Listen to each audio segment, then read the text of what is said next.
Good evening, Keepers of the Cash. Gary B, the casual comic guy here, and tonight, guys, we have in the hot seat with the usual suspects. First, we're going to introduce our co-hosts. We have Digger Jim below. Good evening, Digger Jim. How you doing, sir? Very good. How are you, sir?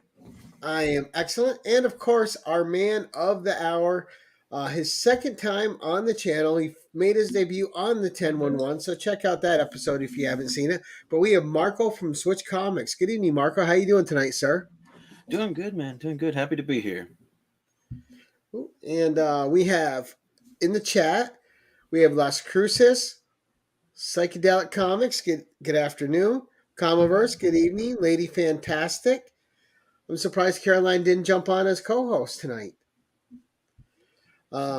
Always still welcome, Caroline. But as we're getting going here, Marco, as I like to do at the beginning of every single show, give a quick synopsis. Who is Marco? What is Swytch Comics? And what is your YouTube channel about for those who are finding you for the first time through this show? All right. So, my channel every Wednesday, I have my new comics of the week. Always happy to show that off. I do me and my brother work at a comic shop. So we're able to get our books a day early and read them over the night. So I put out my video every Wednesday morning, and we've read everything. You know how it goes. But we've mostly read all the books that we want to read that week. And, so I think it's a fun opportunity to be like, hey, if you're on the way to the comic shop maybe and kind of iffy about a book, then you have a little bit of feedback maybe on what we think about it. But because there's always surprise books. There's books that kind of hit you and you just don't know if you want them or not. And all of a sudden it's like, oh, I should have got that. And you missed out. And the good thing about working at a comic shop is a lot of times you'll get to preview a book. Right. Yeah. And it's a good perk. There's despite that, I've still missed out on several things. There's like Stray Dogs. I was like, nah, I don't want it, and then they're all gone. Something's Killing Children. Nah, I'm okay.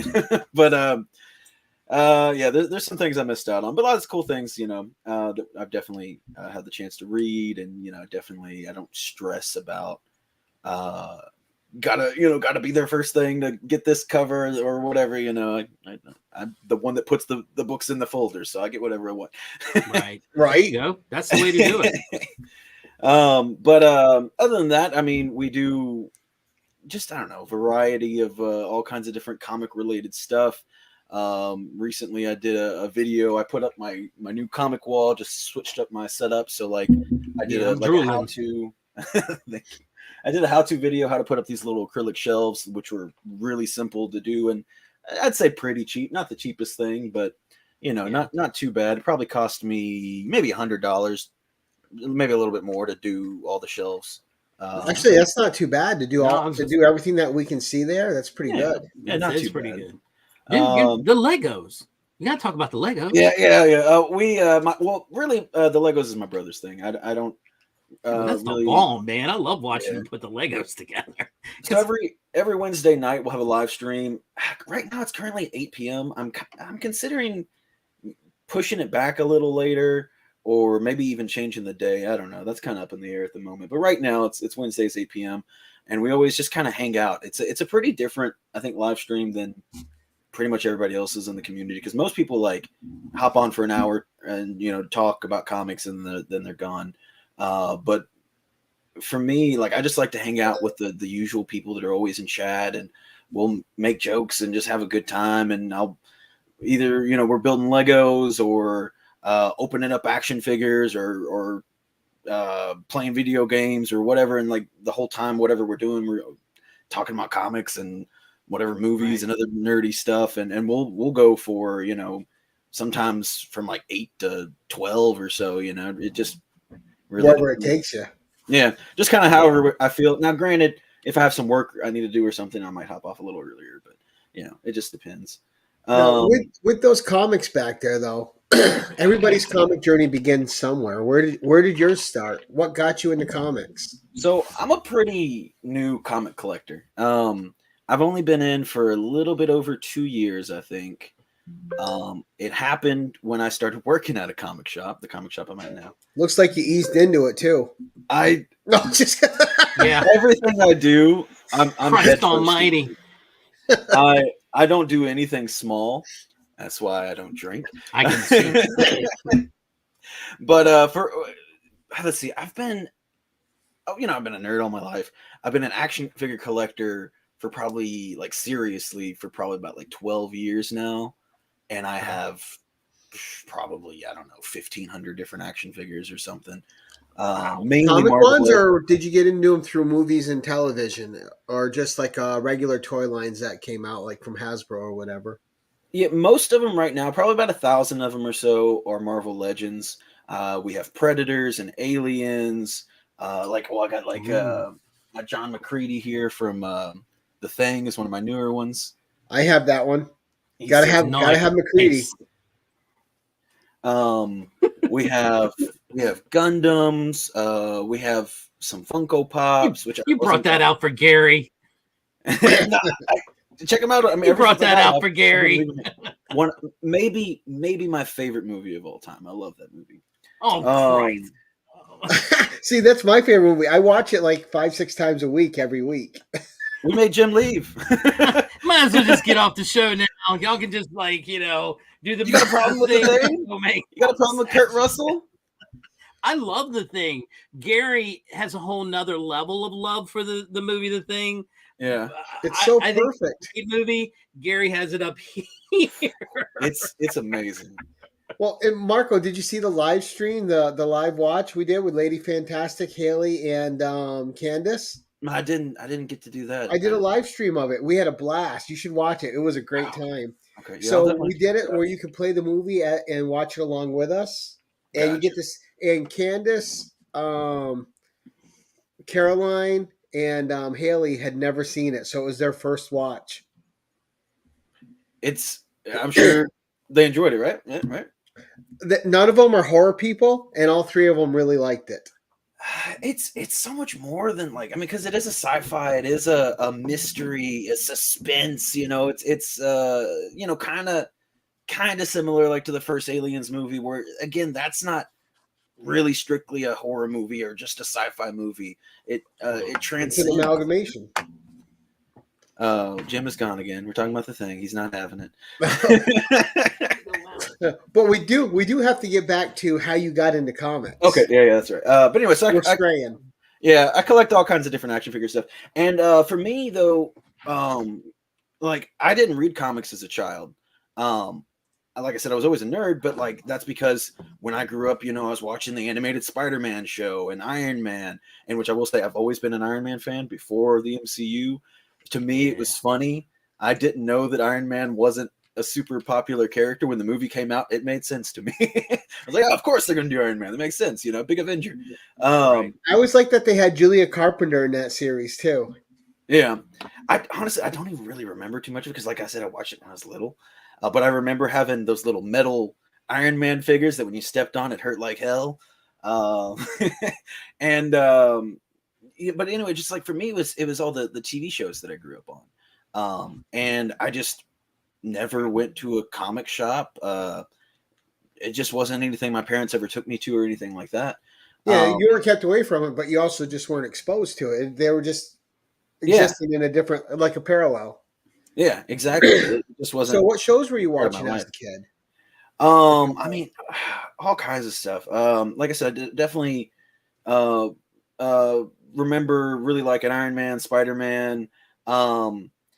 Teen Titans was awesome.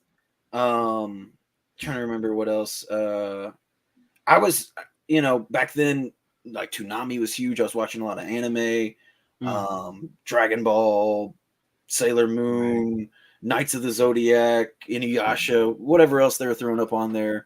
Gundam, all that stuff. I was definitely Yu Yu Hakusho. I almost forgot that one. It was one of my favorites. But I don't know. To me, it's just so much. Just so much that it's hard to remember what was my favorite or anything.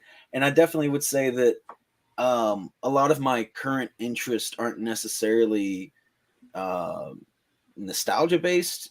I really like to get into new things and new characters that I don't know about, and give them a shot at least, Sure. But yeah, as far as like kind of railing back in, me getting into comics, so action figure collector for over a decade now, started working in a comic shop. And then I was hired on to be their action figure guy because they had like a really small action figure section. They didn't really know, too much about them.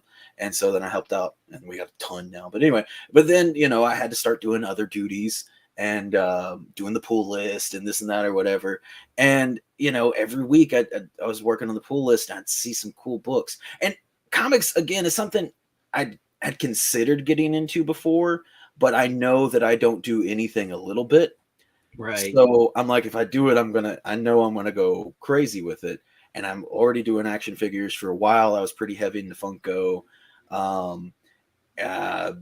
For a good while, I was like really heavy. I actually sold a bunch of Star Wars figures, like kind of, I want to say right after The Last Jedi. It wasn't because of The Last Jedi. But again, that time period, like, was before Mando.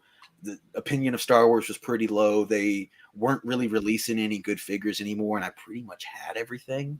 Right. And so, like, my mood was just kind of killed on it, and I sold all of it off. I really, really regret it, but it happens. But anyway, so like I strayed away from getting into comics, and then despite a few things, like I almost bought First Boba Fett several times, and just cool books that I really would be interested in. And I just kept putting it aside. But then finally, one week at the shop, we're doing the pool list, and I see this one here. This is Draken New Dawn #1, the foil variant. And I was like, well, there's no way in hell that I'm not taking that one home. And, it was $4.99 or whatever. So I was like, I'll just get that and it'll be fine. And, and then another book would pop up, and then, okay, here's just another one, and then now it's this. You're deep in it. Yeah. You can fall deep in it really quick. Now, with that said, I mean, you said you did Funkos, and did you sell any of those? Because I hear a lot of people go, yeah, I got deep into Funkos, and then I just got tired of them and I sold them. I have a friend of mine like that, and that's why I asked. I mean, he went. I mean, like, at one point I went to his house. I was like, there's just too many. There's just too many. Yeah. So the shop that I work at is actually we have a lot of comics, but we're primarily a Funko shop that I would say. Sure. We have the largest collection probably for at least a few hours.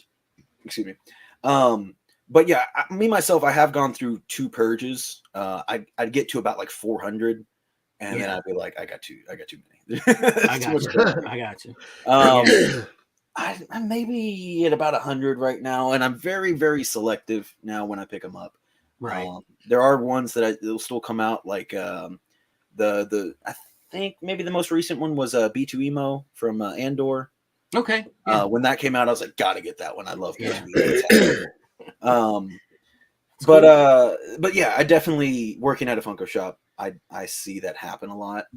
And it's just one of those things, like if you have 100 Funko versus 100 comics, the Funko is going to take up a lot more space. Oh yeah, right. So and you can't read them. Nope. That's true. Yeah. But so how did you go from collecting comics, just getting into it through the Power Rangers of all things, to becoming a key collector like you are with all those keys on the wall and getting into slabs? And what hooked you with keys? Like, when did you start getting the key knowledge, and when did you start caring? And what keys were really attractive to you? I was really hoping Rob was going to be on tonight just so I could show him that Power Ranger comic. So I also have set aside my very first slab. This one was gifted to me for Christmas a couple years back. And this is a book that was probably not my first comic, but one of my earliest that I remember reading. And I said I didn't really read comics as a child. The only time I ever would get comics is, I'm not sure if you're too familiar with, but they don't really do it too much anymore. But it used to do a lot of like action figure packs with a comic in it. Right. Mm-hmm. And oh God, who was in that? It was a 2-pack.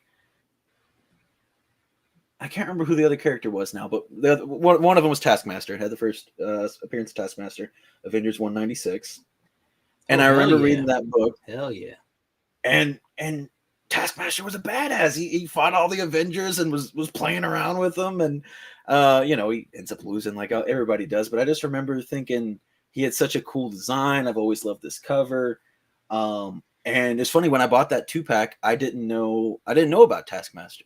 Because he wasn't really used in a ton of stuff, so I was like, I'll buy this 2-pack, and I opened it up and read the comic, and I'm like, this is sweet. He's an awesome character. I thought he really had a skull head at first, but but anyway, so yeah, this is a gift from my brother. It was my very first slab, and I like I said before I got into comics, I'd always considered like getting Star Wars 42 or Star Wars 68, because I'm a big Star Wars fan, big Boba Fett fan. So stuff like that had always kind of piqued my interest. And I'm not really a run collector, even like now. Modern stuff that's coming out, I buy it and I read it. And so I guess completing the run in that sense, but I don't go back and finish runs. If I want to go back and read something, I'll probably just buy trades. See, that's where you and I are opposite. Like, if there's something I like, I'll put the whole run together. Yeah, me too. But that's us, man. I think that's an old school thing. Right. Where we want to see the floppies. We want the comics. I mean, kids these days in trades. But everybody, and that's what I was getting ready to ask, Marco. Is, I mean, look, you're saying you only did it for a couple of years. You got some bangers on the wall there, brother. I mean, I'm just trying to wrap my head around that. Gary, I've only been collecting for like, I don't know, 30 years, and I don't have a freaking Punisher book and all of these, and it's just commitment, I guess. I don't know. I don't know, babbling on, but I'm not saying it. I think I'm just super jealous. I think I'm just super jealous. Like I said, anything I do, I go hard into. I don't do anything slightly. I think that's where I was getting with I was trying to figure out, maybe he sold all his Funkos, because I know Funkos can be really pricey. Some of them are really pricey. And I thought maybe he just sold all his Funkos and now he's got the comics. I was, that's all. That's why I was asking about the Funkos, because I have a friend that's the same way. I mean, he doesn't do anything halfway. And he had so many Funkos, and he's finally sold them all. And now he's trying to figure out what his next thing. Yeah, it's always. And I guarantee he'd have a wall just like that if he did comics. I guarantee it. It's just that type of personality. Nothing wrong with it. Yeah, it's just he can't do it any other way. And what attracted you to the Marvel keys over the DC keys? I'm just a big Marvel fan. I really, for most of my life, have not been a DC fan. Like I said, when I was growing up, I loved Teen Titans. That was an awesome show. Justice League, I'm like, nah. I watched Batman animated, but I just never was like super in love with really. Never really connected with the characters. Yeah, it's okay. Yeah, other than I'd say probably Teen Titans was like my biggest thing that I liked the most. Right. And I'm actually kind of more recently getting into more DC stuff. Got my first DC slab, Doom Patrol 86. That's a good one. The only one. I got over 100 slabs, and I have one DC finally. But I don't know, because like even like everybody loves, and I'm gonna get some hate, and it's gonna happen. I'm waiting for the chat to explode here in 3 seconds after I say it. I did not care for the Dark Knight pretty much at all. I'll give you, Heath Ledger was awesome. All the stunt work, the trucks flipping over and all that kind of stuff, super good. Really I didn't like the Christian Bale trilogy either. Just Heath Ledger was really good. There we go. Christian Bale was a stale Batman, and that voice and the faces he were making were ridiculous. Like I could never, like none of it was intimidating. He sounded so exaggerated, like he had a bat cold. He needed some bat cough drops the whole time. And the fight sequences were slow motion. Mm-hmm. Like whenever he was fighting as Batman, they just weren't convincing. Right. And at least some of the other Batman, their fight sequences, like Ben Affleck's Batman, his fight sequences were tough. The new one, I love his the fight new sequences one. were tough. I love the new one. Yeah. Right. But he's a good actor. I knew he was going to hit it out of the park. Yeah. But his Bruce Wayne still needs a little work, but his Batman was really good. But to me, the two best in that role were still Michael Keaton and Ben Affleck, because they had the balance of being a good Bruce Wayne and a good Batman, which the other actors I don't think have really pulled off 100% yet. I think Pattinson, like, that's part of his particular Bruce Wayne is his Bruce Wayne does need work, like in that universe, not just as an actor, but like he's so fresh at it, he doesn't know. Right, and I think that's part of the character development. Right, and that'll come because you know they're going to do another one. I mean, they have to. That thing was it made $1 billion. Interesting enough. Pardon me. It made $1 billion, didn't it? I think so. It made a lot. I don't know how much exactly, but it did very well. I think it did way better than they thought it was going to be. But oddly enough, he does not win in that, right? You understand? Batman loses in the movie. Yeah. I mean, he does not win, and I think a lot of people forget that. There was great character moments in that movie too. Like my favorite character moment was just that simple one at the end where he's leading the people with the light through the water to safety. Just right. Like, I mean, it was a great movie because it gave Batman the beginning. To me, that was the beginning of Batman. It's developing the character, like you said. I'm glad that he didn't win. I wanted him not really. I mean, Batman's not supposed to win every time. I mean, that's what makes him such an awesome character to begin with. Well, and see, that's what I've never cared about Batman for, because I think, like, you have the famous argument of who's going to win Superman versus Goku. But I feel like while that can be like debated back and forth, Batman people are always just like, it doesn't matter. Batman's going to win. Batman's going to beat everybody. He can beat anything. Just give him 5 minutes. He can beat anybody. It's like, that is so boring. Right. Like, I don't care about that character then. Like, that's why I started reading the current run of Batman when Zdarsky took over, just because I knew I liked Zdarsky. So I was like, I'll give it a shot. And I really enjoyed that failsafe arc. Right. Because it was his own hubris coming back to bite him in the ass, Right. Like, I thought it was super cool. I really liked it. And we got to go back to Boba Fett with you, though, because you said you're a big Boba Fett collector. So I wanted to know what you thought of the Boba Fett TV show. Did it hurt your love of Boba Fett, or did it enhance it? I mean, I'm always going to love Boba Fett. I think a lot of people didn't like that. It took the mystery away from him. Because I really loved him when he popped back up in season 2 of Mando, and just came out and beating stormtroopers with a stick. And it was a cool way to be like, he doesn't need the armor. Like, the armor is just bonus. And then, the end credit scene where he busts in and takes the throne and all that, super cool. I enjoyed the Book of Boba, despite knowing there's many, many ways it could have been way better. Super disjointed.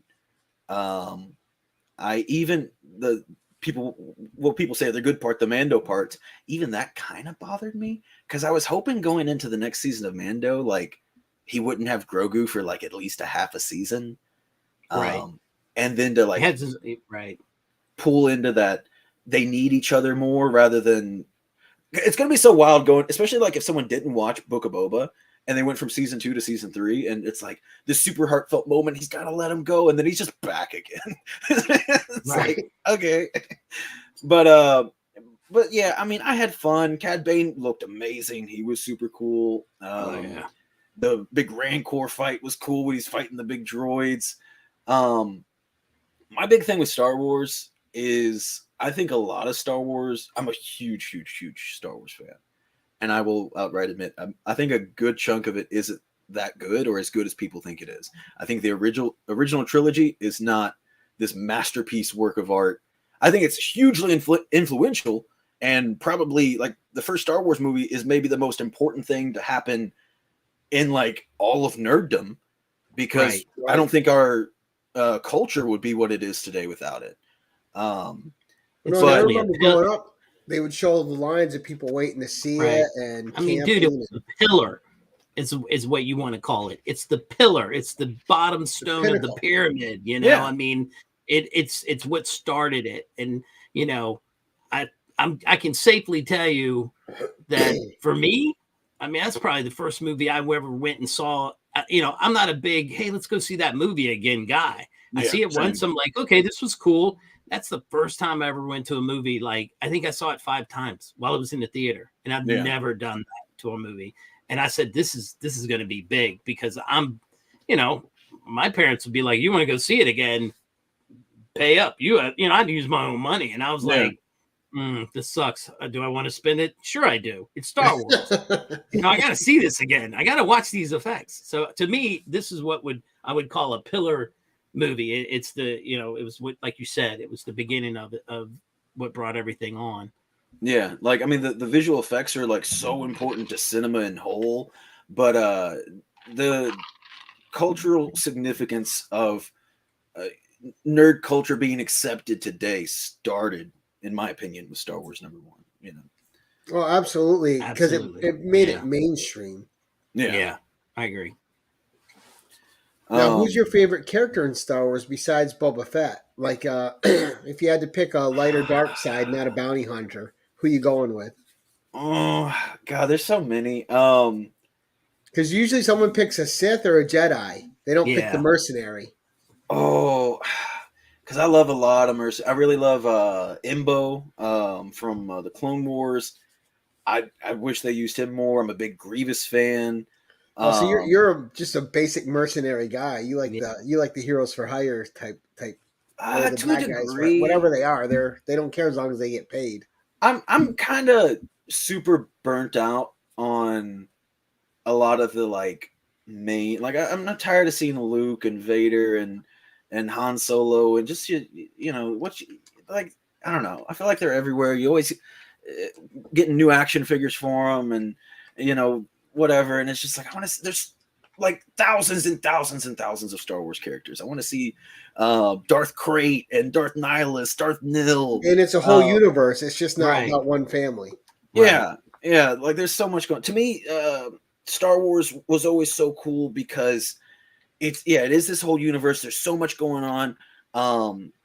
There's so many things that are unknown. You can so easily make up your own characters and fit them into it, and they could just be on some weird off-world planet or something. Like there's so much happening, and they're like, I don't know. I just think it's like a big, huge sandbox where almost anything is possible, and that's just so cool to me. You know what I was hoping for, Marco, and I don't know if you like this character or not, but when they started announcing the live shows, I remember playing a campaign with the Iden Versio campaign in Battlefront, and I thought the story was fun. I really liked the character. I even bought the novel about that came off from the video game and read that, and I thought Janina Gavankar was great as Iden Versio, but I was waiting to get a TV show of her.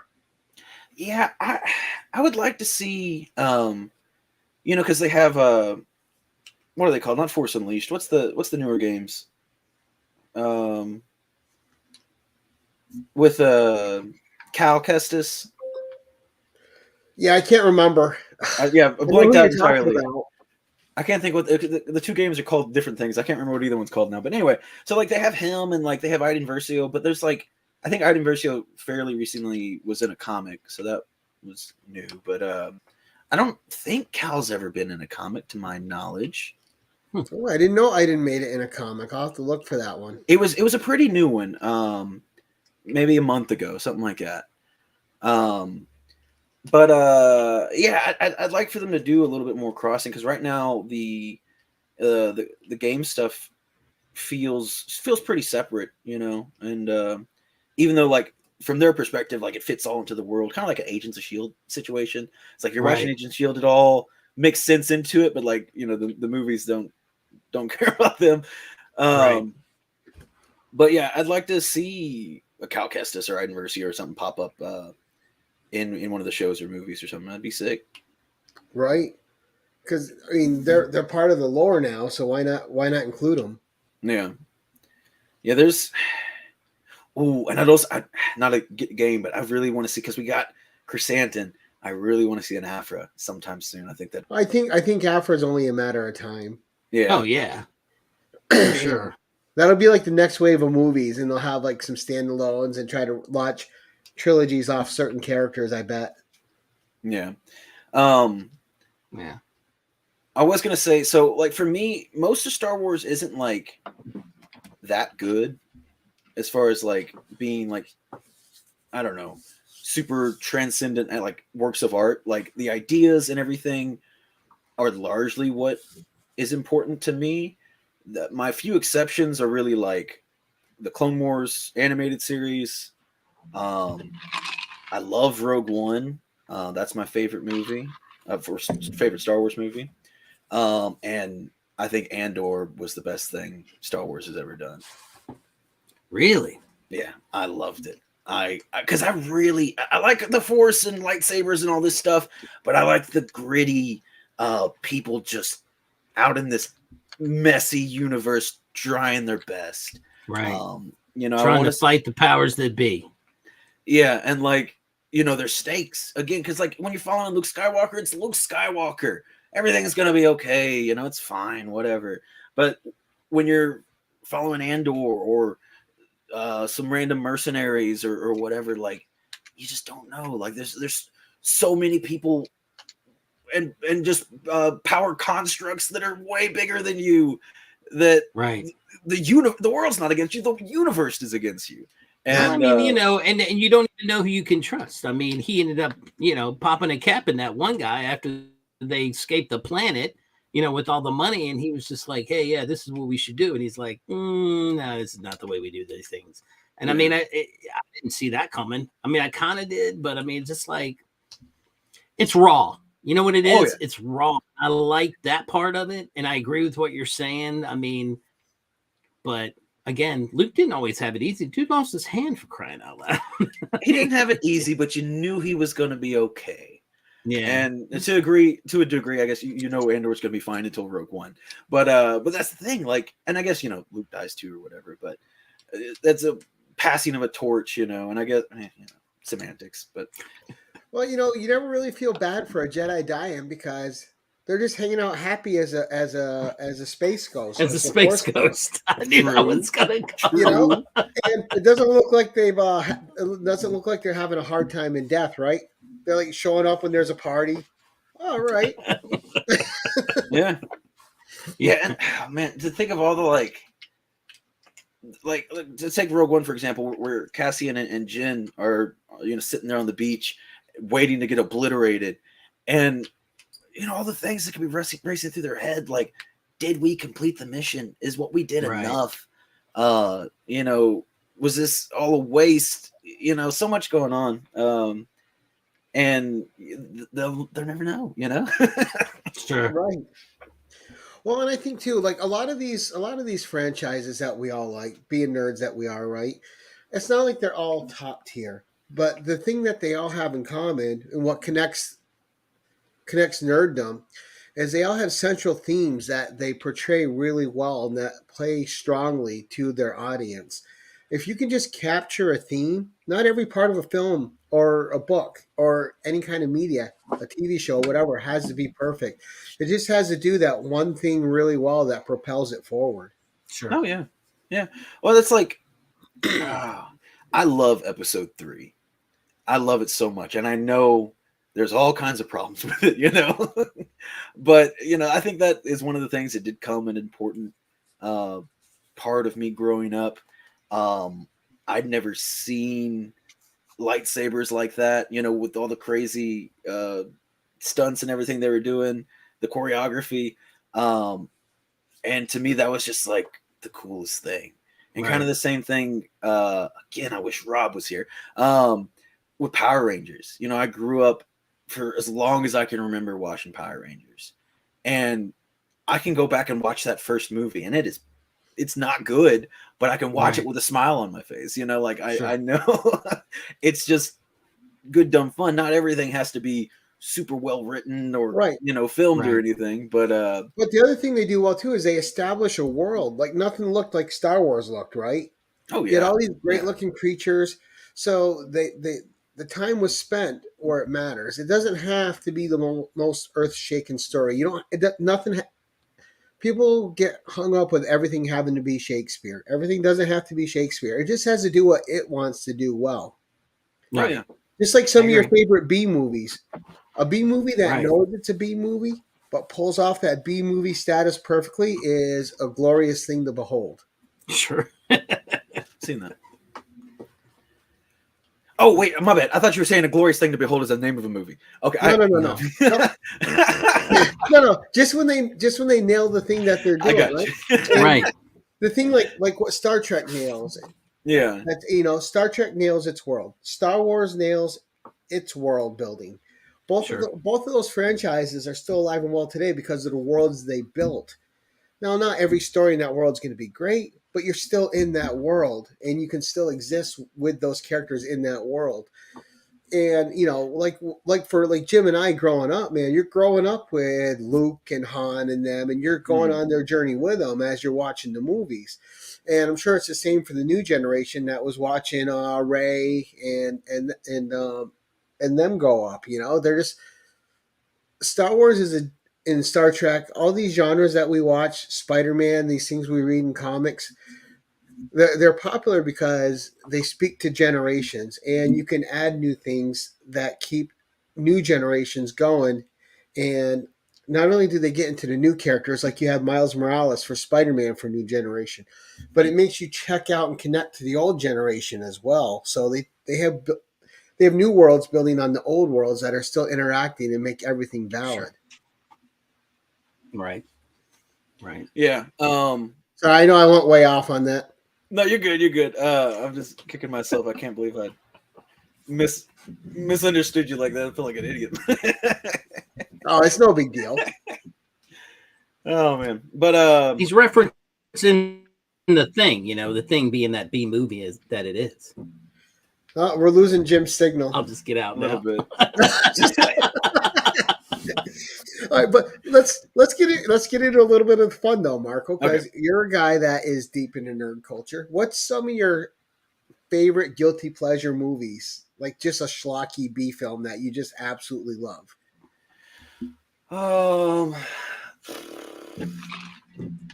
God, I watched so many movies, but now I'm trying to think.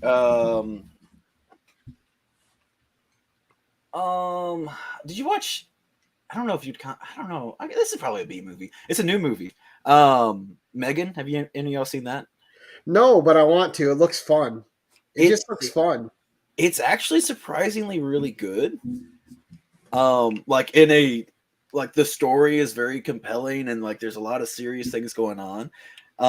And then more so towards the end is where you get the evil robot stuff, and it is, tongue-in-cheek, goofy, and all this, but it's actually wrapped into a really well-made movie. And I was pretty shocked, but it was a lot of fun. God, I'm trying to think. I don't watch as many B movie type stuff as I used to.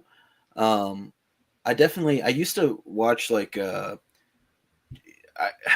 had a girlfriend at the time where that's what we would do. We'd get on Netflix or whatever, and then just scroll through and look for some crappy looking horror movie. And Ice Pirates is one of the Ice best. Pirates Space Herpes. I saw Ice Pirates in the theater, Nicholas, and I own it on DVD and on digital. It's so great, and it's so bad at the same time. I'm sorry, he distracted me with space herpes. No, that's fine. I'm trying to think. Because now pretty much all I watch is all the new nerd things that are coming out, the Marvel stuff, some of the DC stuff. Watching The Last of Us, that's really good. Star Wars stuff, and that's mostly what I'm checking out now. Oh, The Boys and Invincible, that too. Gary, he's not old enough to go back in time. You know what I mean? He has to have when he gets to our age, it's like, all right, let me go back and watch this. And then you watch it and you're like, why was I so enamored with this? Well, even when you go back and you look at some of the stuff that when we were kids, and you're just like, oh wow, this is Right. really low tech, you know. Oh yeah, like Attack of the Sure. Killer Tomatoes and stuff like that. Yeah. Or Killer Clowns from Outer Space. For All space. that. Oh The my stuff. god. Remember I've the watched that. stuff? I've watched that. Yeah, I'm not I think Jim said it earlier. I can't remember. Somebody said they're not a big rewatcher of movies, and I'm the same way. Yeah, it's hard for me. Yeah, it's hard for me. But lately, for me, because I'm older, I feel like I go back and start watching stuff when I was a lot younger, and just to see what it was. But have you ever seen They Live? That's the one that's like partially black and white, right? Yeah, it's Roddy Piper in it. See, Well, now yeah. I consider that a B movie. Do you consider that a B movie, Gary? I'd say it's not a movie, so it's definitely a B movie. Yeah. But it's got a little bit higher. It's a B movie that takes itself seriously in certain aspects, and it was putting ideas out there that were a little bit ahead of its time. Yeah. With being controlled and becoming aware of it, and themes like that, and fighting against the system that's in place, even though it was done in a fun way. But I'm surprised you haven't seen it, Marco. If you like John Carpenter, Which one? They Live. No, I said I have. It's been a Oh, while. okay, yeah. It's been a long while. Yeah. And a bleak ending too. Yeah. I remember one, I guess would count as a B movie. Return of the Living Dead, I think is what it's called. Okay. Um, All those, Return, Night, all those early Living Dead to me are B movies. I'm pretty sure it is Return. But that one actually takes place in my city of Louisville, Kentucky. So that's Right the one on. I've watched a few times with my parents and stuff. But I've always, because that's the one where they can't die. And they're sentient, but they just like crave, like they're not really like bad, but they just have this craving to eat people. Or to eat brains. That's what they keep on brains. It's goofy and silly, but at the same time, it is like pretty terrifying because they just can't stop them. And that's the one where they end up nuking Louisville. Absolutely. So now we know you're a big fan of sci-fi, but like you said, you have McCready there, so obviously you're a fan of horror too. I am. Yeah. Do you also like when they blend sci-fi and horror together, like the first Alien movie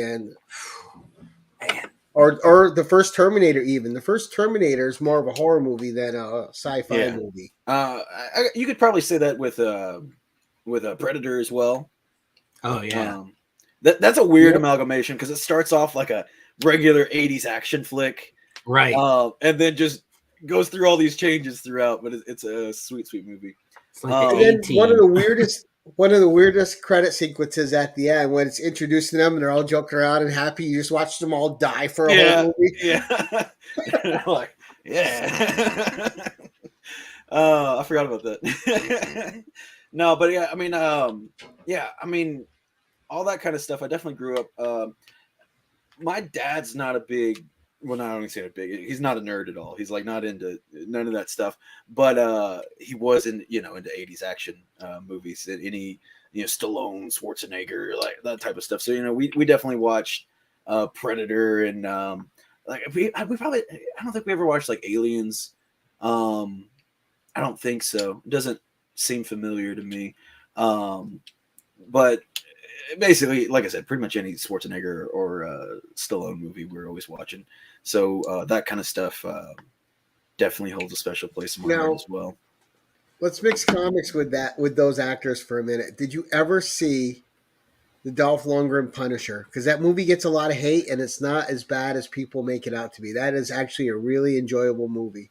It's one of those things.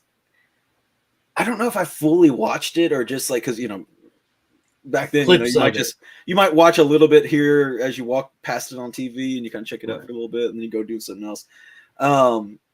So I don't know if I actually ever like fully sat through it all, but I will say not a big fan of Dolph Lundgren. So Gary, how many Punishers have there been? We've had Dolph Lundgren, we've had Ray Stevenson, we've had I just forgot his name. I want to say it. The one with John Travolta. He's a really good actor. Thomas Jane. Thomas Jane. Yeah. Yep. So and then John Bernthal. So 4 Punishers we've had so far. Yeah. Yeah. I actually haven't seen Punisher season 2. It's the only Netflix Defenders thing that I haven't watched. I don't know why. Just when it came out, I was busy or something. That's the only one I haven't seen too, and I think it's because they are killing them all. I'm like, well, I'm not going to invest in it if they're not going to have more. That kind of like killed the momentum of it for me, and I was enjoying them too.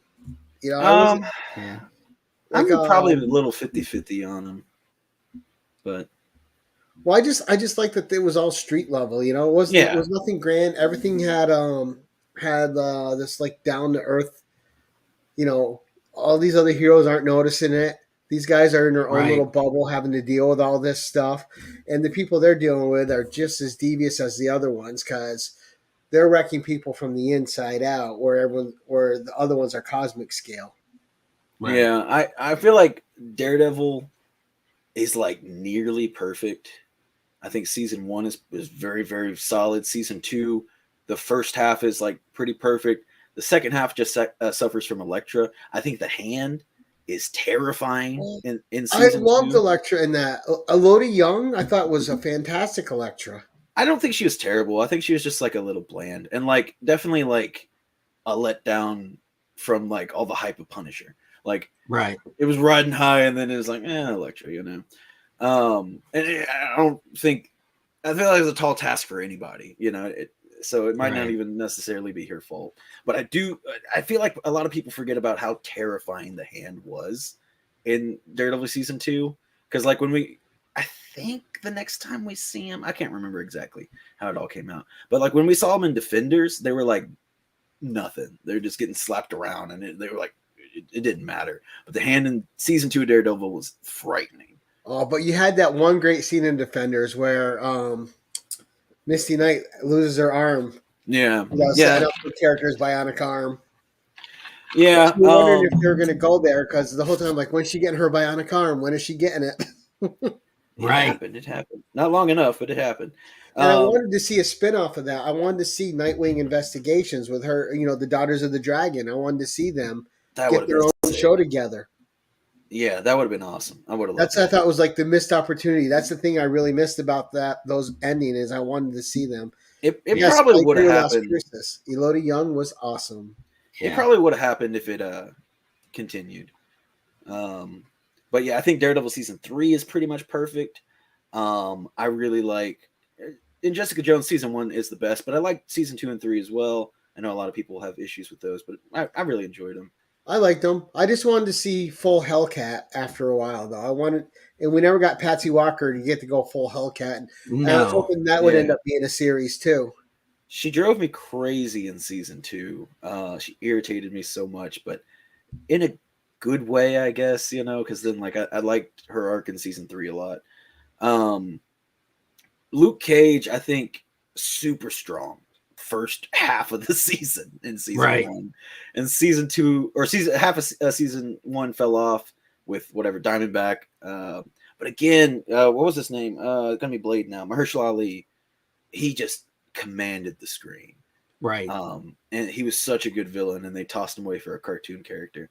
But then I didn't like season 2 of Luke Cage either. I thought that was maybe the lowest point in all the Defender stuff. Really? You ever watch something? I'd say like, all of Iron Fist was the lowest point for me, and I love Iron Fist. Oh, I was so excited for Iron Fist. They just didn't do it right. We had such awesome action in Daredevil. I was like, when they do Iron Fist, it's going to be even level, better, right? And they didn't bring it for me. They picked a guy that didn't know how to fight, so that was and I didn't really like him as an actor either. But I think just everywhere the script is bad. They didn't really. The focus should have been, we need to find a guy that looks way better than Daredevil. Like, he's got to be fast. He's got to know techniques and whatever, and And that really should have been the priority, in my opinion. And like, if his acting skill was okay, but he could fight, it would have been fine.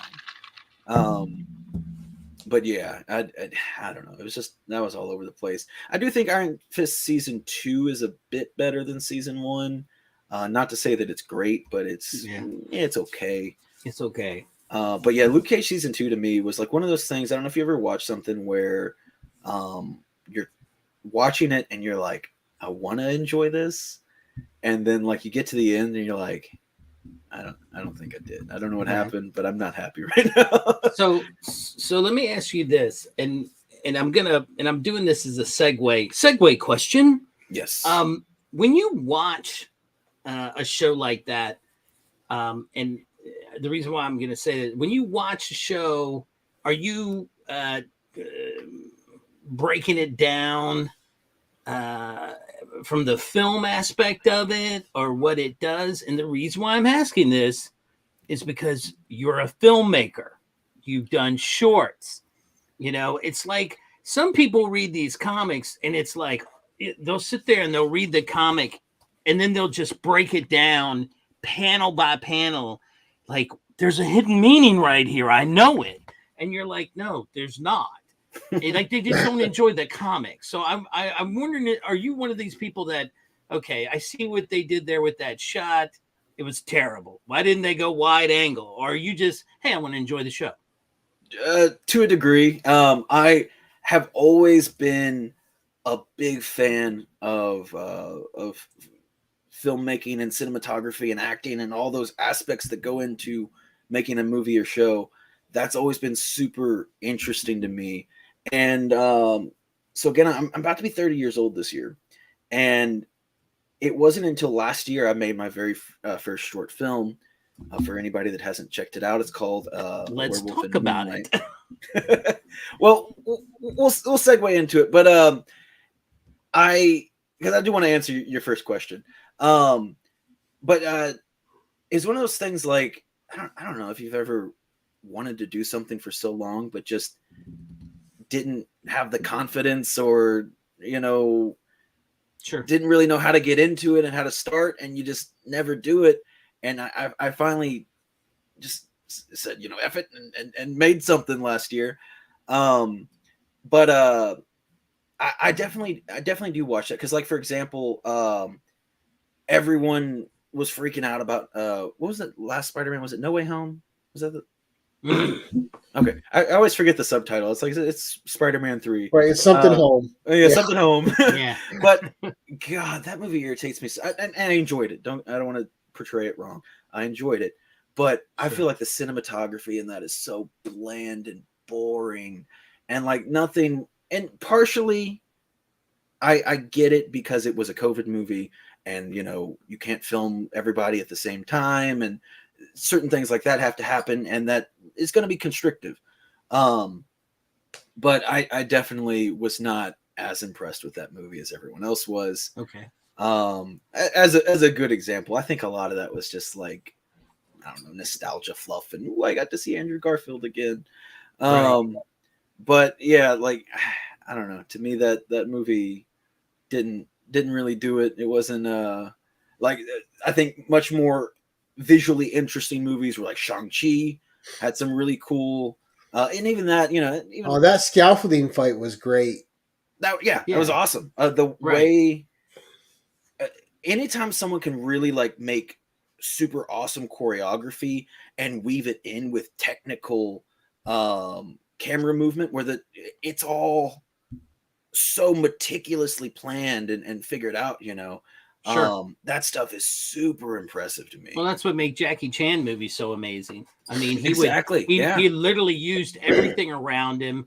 They choreographed every, if he was fighting someone and, they're in the kitchen, he would open up the refrigerator doors. The guy was punching him. He used the surroundings. And I think that was how, for me personally, I think that's what I loved about a lot of his. Jackie Chan movies are so much fun, especially when he did his stunts. And I loved when they, at the end of them, when they would show the bloopers from his stunts. My God. Yeah. And then he'd fall down or get hurt. And I was like, Jackie, you okay? And then he's jumping off. Jackie, always okay. He's limping away. Even though he's got a dislocated shoulder and shit. Yeah. So getting back to the, I don't know what, do you want to call it a film or do you want to call it a short? I want to call it, I was impressed. Okay. I watched it and I was like, damn, this is pretty good. We need to give him some more money so that he can do something even bigger. I appreciate that. Yeah, so for those that haven't seen it, it's a short video. I call them short films. I don't know. So I made a short film late last year, right before, I think it was like the week before Halloween. And it the basic premise is it's Moon Knight versus Werewolf by Night. And like I said, it's just always been something I wanted to do. That one, I think I finally just, like I said, I was like, I just got to do something. I got to make something happen. And when we filmed that, I didn't have a script. I didn't have really any idea what I was going to do. I had this rough idea that I was like, they're going to fight. And then my friend Terrence plays this other character in the thing. And I knew that I wanted to do a little bait and switch and make it seem like he was attacked at the beginning by Werewolf by Night, and then at the end reveal that that he was actually up to something a little more nefarious, which you'll get to learn a little bit more. I'm currently in post-production on the second short film. I still have a little bit more filming to do, and this one I really plan to be. There's a lot more work going into it. I wrote the script forever ago at this point. It seems, been, tweaking and getting all that together. We did how long did we film? That was probably, I don't know, 4-ish hour day of filming. And then we have another, unfortunately we had some scheduling issues and snow and different things that have delayed our second day of shooting, but we need to do one more day of shooting to wrap that up. Hopefully that'll be Sunday if there's no snow. Yeah, that's what sucks. There's so many things, because like these little videos, it's probably only at most going to end up being like 5 minutes. But at this point, I've been working on it since I finished the last one. And buying props, and I mean, I've probably put I don't know, couple hundred. Like I bought some new lights. They were $200, and then I probably spent another $200 getting costumes and things going on. I was thinking, I don't want to spoil anything right now, because I will be. I will be very soon start posting teasers, and I'm gonna have a trailer this time, and I'm really gonna try to like build up the excitement, because the last one I did, I just released it. I just did it. Right. Released it, but this time I'm going to try to like build it up a little bit more. And now, for those watching, real quick, Marco, where can they find that first short? Because you got Seth here asking, so where can they get to it? If you go to my channel, it is just on the homepage of the channel. It's like the what do they call it? The featured video or whatever it is. Gene's put up Swytch's YouTube channel, so go click on the link and look at it below. Right. I watched it. I enjoyed it. Yeah, and so it's and to describe it a little bit more. Yeah, it's this old black and white kind of horror, spooky vibe, And again, like originally, it's kind of started as just like I want to make a Halloween video, and I was trying to think, what can I do? My brother and I are big Moon Knight fans, and we're like, it'd be Halloween time, him versus Werewolf by Night. And then, like I said, when we were filming that one, I was just kind of making things up as I went along, and I was like, oh, we'll film this now. And then everything was filmed out of order and everything. And then I got home and I just pieced it together and made it into a story. And then, it was received very well. Everyone really enjoyed it. I was super happy about that. Right. And then it got me thinking, then people were like, when's the next one? Is it going to be something different, or is it connected to this and whatever? And I really thought about it for a while, and I kind of drafted out like a few different ways the story could go until I finally decided which way I wanted to take it, and it will end up being a 4-part series. And so I have it pretty much. I'm still kind of figuring out the ending, but I have everything basically planned out how I want it to go, and I'm doing a lot of stuff. So this one is involving a bit more like effects work. And like that's what I was doing pretty much all day before hopping on here was just, I don't know if you know what keyframing is, but it's basically, you know, going frame by frame and tracing like an image or something and making things work and layering images and all that fun stuff. There's so many things. I gotta watch myself again. I can't let anything slip yet. But there's so many times where you will see something, and this is for really any video type work, where it might just be, you know, a 3-second clip, but maybe, you know, that person worked on that for hours, you know, this quick little thing. I'm working on an action scene right now. And it's really just like a big punch, but it's like I have to account for, okay, his arms in front of his face now, and I got to do something different and create these different layers to make all this stuff happen. And it's a lot of fun. I enjoy it all. But yeah, it's a lot going on. The third one is going to involve me making a very elaborate costume, which I haven't started on yet, but it's going to be probably a little expensive to make and a little difficult. And I don't know. I got some fun stuff planned.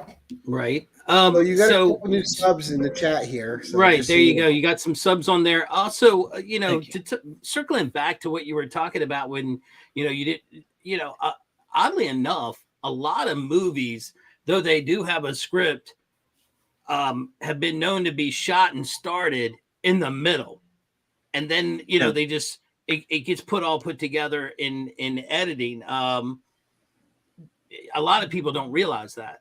I mean, you know, day one of shooting, it's not the beginning of the movie. Sometimes it's in the middle because of, you know, production reasons, weather, actors, whatever, you know. Hey, we're going to some actors are filming different things, and they bring them in on schedule. And they're like, you know, we're going to shoot this right now because they're available, and they won't be available in another, you know, say a month when we need to, you know, shoot the rest of this. So, you know, it's very interesting when you said that. You said, hey, I just threw some stuff together. Sometimes that's the best movies are done that way. You know, you don't have to start at the beginning. Film, you know, you look at some movies and you think, wow, they really got a lot of energy and this is halfway through the movie. Well, that's because they might have shot that at the beginning and you just didn't know it. But where is there anywhere that you have that if people wanted to donate to putting, you know, the filming, you know, be a sponsor of the film or anything? I mean, Jesus, everybody has GoFundMe's and everything else, you know. What's the other one? Not GoFundMe, Kickstarters. Yeah. So, I mean, if you have anything that we can, you know, spread it out, brother. This is a good platform. Currently, all that I have going for that is my YouTube channel memberships. I have different tiers on there, and like for example, the secondary tier, because that's how I might eventually kind of restructure my memberships a little bit. But the way I put them out there, because I didn't want to like just steal another person's idea and like, I don't know, do another monthly mystery box or something. It's like I want to do something that's feels more personable to me. Okay. And I think that I want to say I hit 1,000 before I did the video, I think. Yeah, I think so. And then so like it was still like, I guess, fresh on my mind. Like, do I want to do channel memberships and stuff like that? And I was like, oh yeah, I guess I could do it and just have it a way to for people to support if they want to keep seeing more of that. And so like the secondary tier includes getting a movie poster. So this is the one that I did for A Werewolf in Moonlight. And every short film that I do, I'm going to do a poster with it. There you go. And I have a really cool one planned. I haven't. That's another thing I need to do. I need to do a photo shoot day for the movie poster. But I got a really cool one planned for the second one coming up here. Okay, so guys, you heard it. go over there and you know, join Marco's channel, and you can help support the film. That never hurts anything. You know, I'm a big believer in, you know, that part of the. I may not be creative and be able to act or be in it, but man, I can throw a little money in it if I think it's going to be good. I would love to like somehow include other people from the community. Yeah. It'd be, I don't know. I've been thinking about that and it probably, I don't know. I want to figure out a way to make that happen, but I don't want to say it won't. I feel like it'll be difficult to make happen and to make look good and make it, you know, fit it all together and whatever. But at some point, I think that'd be super, super fun if I could get some. Now, being a big Star Wars fan, do you have any plans for a Star Wars fan film? Yes. Well, not plans. More so, I really want to. But Star Wars for me, filming in general, I think the hardest part is finding locations. Anytime you get any idea to do something, it for me, like the first thing, well, getting locations and getting people. But for me, I think getting locations is the hardest part. My first thought is like, well, where am I going to shoot that? And with Star Wars, I'm going to have to do a lot of effects work. And I have a friend that I actually was recently talking to that might be able to help me do that. But for example, like I might be able to shoot out in like an open field, but then I need someone because I can do some effects work. That's not my specialty. I can do minor things. But like I need someone to then be able to put like a Star Wars looking building or buildings or ships or something like that type of stuff in the background. Yeah, the backdrop. Okay, that's what you said. The backdrop. Yeah, like it because like I don't know if you look at a lot of Star Wars. Links is it? You like super hard. I could tell he said DJ Links and that was about it. But anyway, if you look at a lot of fan-made Star Wars videos, like they're always just shot in the woods. And in all fairness, that's what I did with my first short film. But it felt a little bit more thematic in that. I don't know. I just hate anytime you look at that and it's just like, oh, it's just there's filmed in the woods, because you can't make Star Wars building. Like I can't practically go out there and make a Star Wars set. It costs so much money. I'd love to. That'd be awesome. But Right. But yeah, so I'm looking into my options. I first, unfortunately, with something like that, I have to think, what am I able to do? And then within those constrictions, make a story that'll fit. And you know, I don't ever want to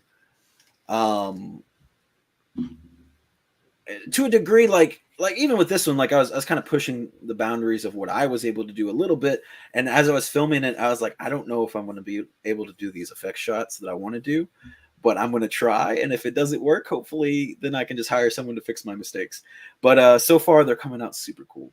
But like I do, to, you know, there's that kind of gray area. It's like, can I do it? And then there's that area of I cannot do that. And and so like making the Star Wars building effects and all that, like lightsaber stuff, I can do that. That's fine, no problem. Well, yeah, because we had Oregon asking a question here. Do you prefer digital or digital effects or sets? As much as I can in camera, I will do. And even like I'm a big fan of I don't know how I want to describe it. It's technically effects at this point. It wasn't recorded. And again, I'll be able to talk more after my second short film comes out. Because did I do any effects work in that? I didn't do any effects work. I just filmed the first one, and it all just is what it is. But without going into too much, there's certain things you can do to add to your footage, or like for example, there's some stuff I'm planning on the third short film that is going to be like having two characters that are green screened separately, and then one's going to be larger. But even within that, like I'm trying to think, like, for example, if on the screen, let's see, hands. Okay, I could have one character here, and then it's just cut down the middle, and one character is larger. But like to me, that's boring. So for me, I want it to like start. You're like looking at the back of one character, and the other character is real big back here, and the camera's like doing like this, turn around. So it all will feel like those characters really are together, and one really is much larger than the other. Gotcha. It involves a lot more work. Right. But to me, it's about setting that environment and that atmosphere and making the characters feel, making the story all feel cohesive. Right. And so like, to a degree that is, like I said, technically doing digital work, but I am trying to capture as much in-camera stuff and manipulate it to make it look real. Because I don't know any CGI effects or anything like that. That is not anything in my wheelhouse of capabilities. Sure. But again, like that kind of stuff I am looking into for like the Star Wars stuff. There's just no way I can do the Star Wars stuff. I am, however, again, just thinking about, I'm like, I wonder if I could do like take a Star Wars ship, like a nice figure, and kind of, again, more or less kind of green screen that and film it. So I actually have the physical thing. And that's more or less what they did in the original. Yeah, I was going to say, that's what they did in the original. For sure, 100%. They did mock-up scale, and then they put it out there. Yeah, so if possible, I will definitely try to do stuff like that rather than just having a 3D rendered ship. Now, did you ever, and this is kind of off subject, but not, did you ever see, I think it was called Project Greenlight? That vaguely sounds familiar. It was Ben Affleck and Matt Affleck and Matt Damon. And they would say, okay, Marco, you would send in this stuff, like your script and your movie that you want to do. And they would, if they picked you, they'd be like, okay, I think it was $1 million or something. Here's $1 million. Now go make your film. And they wouldn't give you a penny more. And they said, it was because out of the vein of Good Will Hunting was so raw. And they did that, it was the whole Clerks thing, it was all done very, we're going to give you this money and,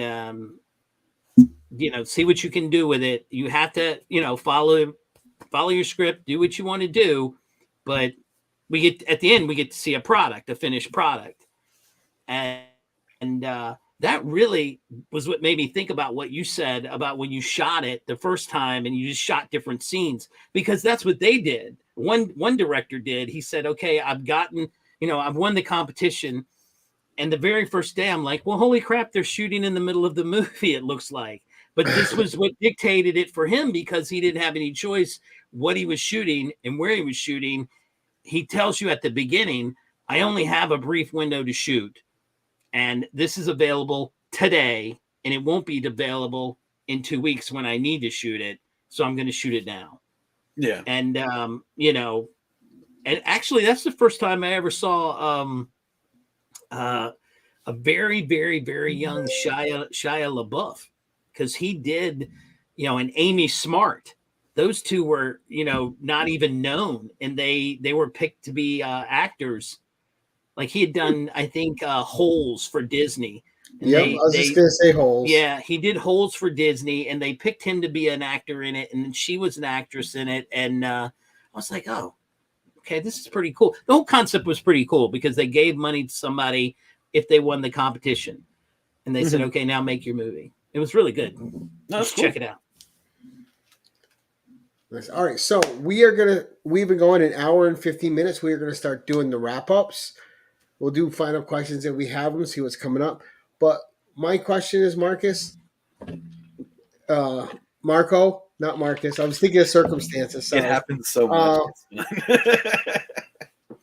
With your channel, what's the future? What are you developing that's going to be different, and what's coming up for you? Like, we see you like promoting the keychains, doing stuff from the comic shop, stuff like that.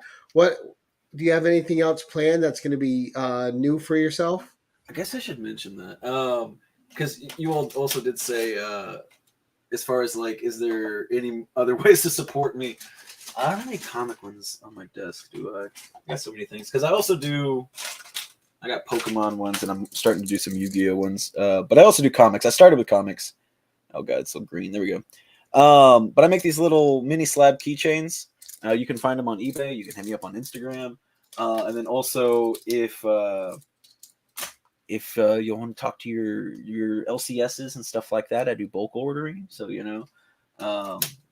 definitely I ship to quite a few shops, and if there's anybody that'd be interested in doing that, it's just some fun stuff that I do that can help support me in any way. That's part of another thing. I'll go back just a tiny bit, but you asked me like, how did I get all this so quickly?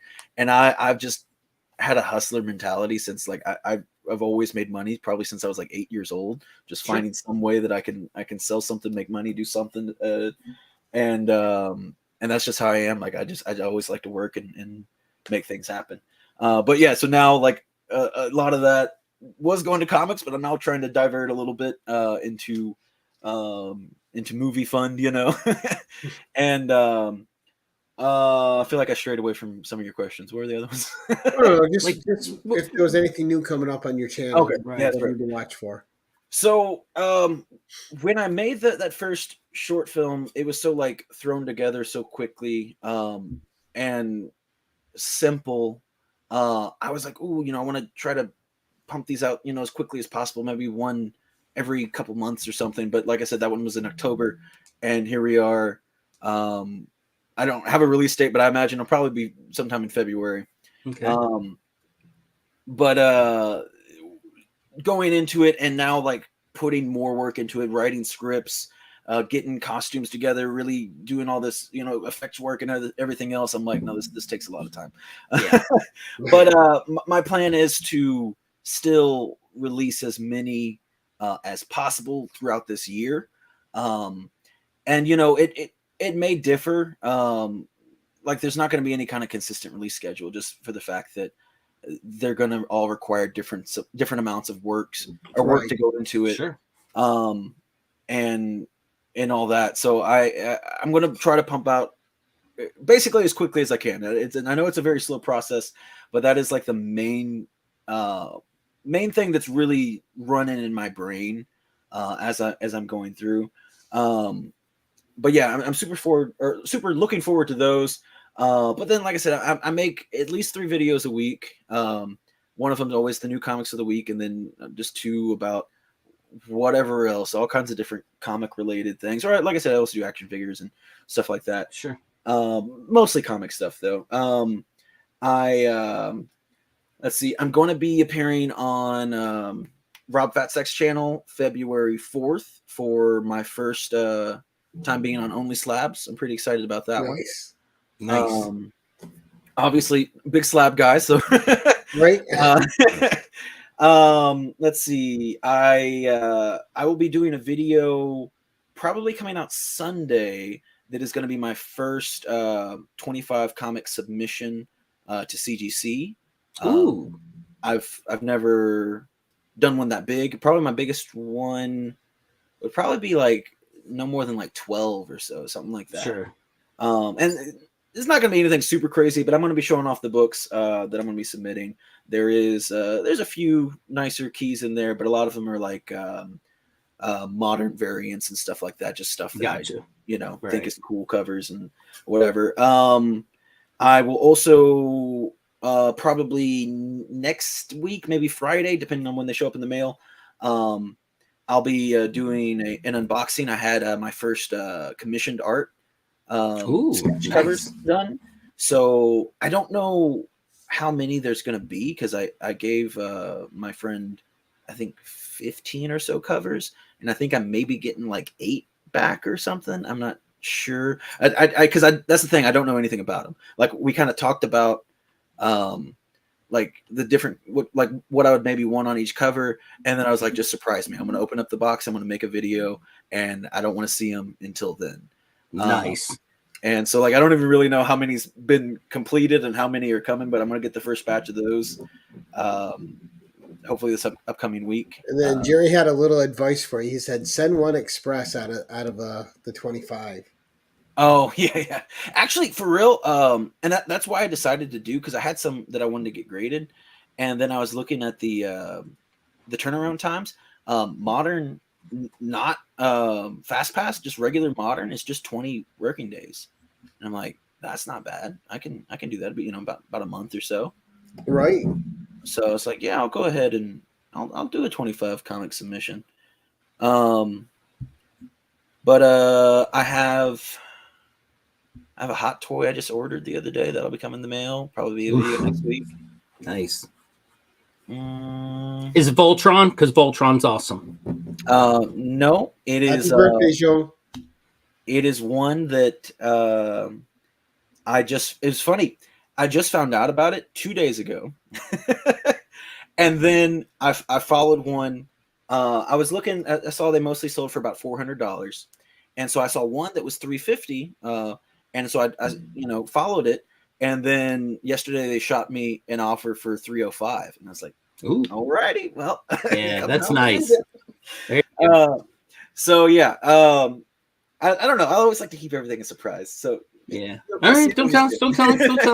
But so you have things going on. That's good. Yeah, I got a lot of things going on. It's a good time. A lot of cool, fun things happening. And then, like I said, hopefully sometime next week or the week after, you'll start seeing some teaser stuff for the next short film. Awesome. Nice. All right. Yeah. And Jim, what's coming up for you, sir?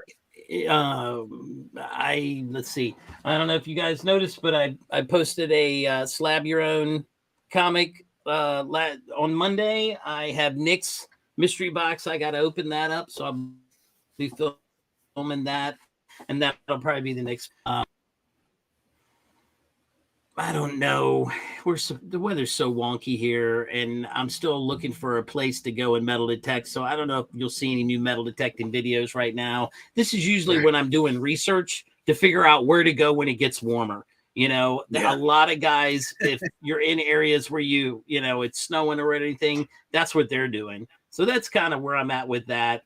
But that's really it. I'll open up some boxes. I've been thinking about I'm trying to come up with something so my brother and I can do collab together. But that's still in the works. I'll let you know on that one. Nice. All right. Coming up for me is, of course, we'll have Savage Saturday Comic Review this Saturday.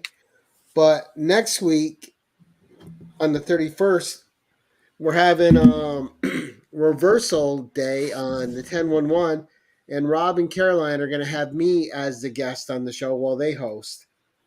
So I'm going to probably do a theme. Everyone expects Conan and Red Sonja. I'm probably going to do non-Savage and just show a little bit of other things that interest me for the 10/11. Yeah, the Venom books, man. There you go. The Venom books. I'd have to dig their ashes out of the fire. I'm pretty excited for that show. I think it's going to be a lot of fun. All right. Well, hopefully we'll see that, or everyone's going to be like, "Oh, this guy's really boring." Yeah. But it can't always be Savage stuff. There's a lot of things I like that aren't Savage, and I'm gonna try to focus on that. Give everyone a little taste of something different. Do you have your books picked out already? Or are you still thinking about them? I got like 5 picked out in my head already. Okay, right not on. too bad. Yeah. Dazzler. Okay. Right? Maybe.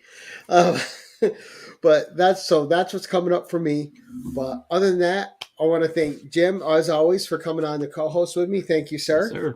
I want to thank Marco for being gracious enough to come on as a guest tonight. Thank you, Marco. We appreciate having you, sir. Thank you for having me. And I want to think we had a kicking audience all night, so thank you. We had a lot of people in and a lot of interactions. Thank you very much in the audience. And if you guys are catching this on the rewind, thank you. Please, everyone, make sure to check out both these guys' links in the description below and sub them up. And until next time, guys, this is where we say, keep it casual. Bye.